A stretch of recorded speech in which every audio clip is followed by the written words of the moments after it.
आयुष्यात चुकीच्या माणसांना खूप जास्त महत्त्व दिलं, त्यांच्यासाठी स्वतःला बदललं, तरीही शेवटी त्यांनी मला एकटं पाडलं. आपण ज्यांना सर्वस्व मानतो त्यांच्यासाठी आपण फक्त एक पर्याय असतो. मनापासून केलेल्या प्रेमाचा इथं नेहमीच असा खेळ केला जातो. गरज संपली की माणसं ओळख द्यायची पण सोडून देतात. सुरुवातीला खूप गोड बोलणारे नंतर तोंड फिरवून घेतात.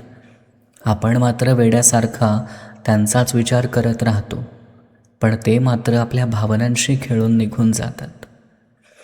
सगळेच बदलतात इथं वेळ आल्यावर. आपलं म्हणणारेही दूर होतात वेळ आल्यावर.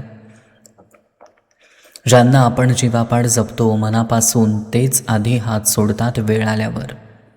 खोट्या नात्यांची आता सवय झाली आहे. हसून अश्रू लपवण्याची कला आली आहे. कुणावरही हक्कानं रागवता येत नाही आता, कारण एकटेपणातच खरी शांतता मिळाली आहे. कधीकधी खूप एकटं वाटतं. गर्दीत असूनही मन उदास होतं. आपलं म्हणणारं कोणी नसतं. जेव्हा खरंच कुणाची गरज असते, हसता हसता डोळे भरून येतात, पण अश्रू लपवावे लागतात.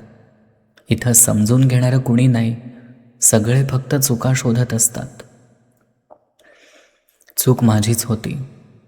कधीकधी वाटतं की तुझ्या आयुष्यात माझं असणं काहीच नव्हतं, कारण तुझ्या एका दूर जाण्यानं माझं सगळं जगच संपून गेलं. तू तर नव्या माणसांच्या गर्दीत स्वतःला खूप सहज सावरलंस, पण तुझ्या एका जुन्या आठवणींच्या कप्प्यात मी अजूनही अडकलोय. प्रेम दोघांचं होतं, पण आज सगळे दुःख फक्त माझ्याच वाट्याला आले. तू हसत जगून गेलीस आणि माझ्या डोळ्यात कायमचे अश्रू राहिले.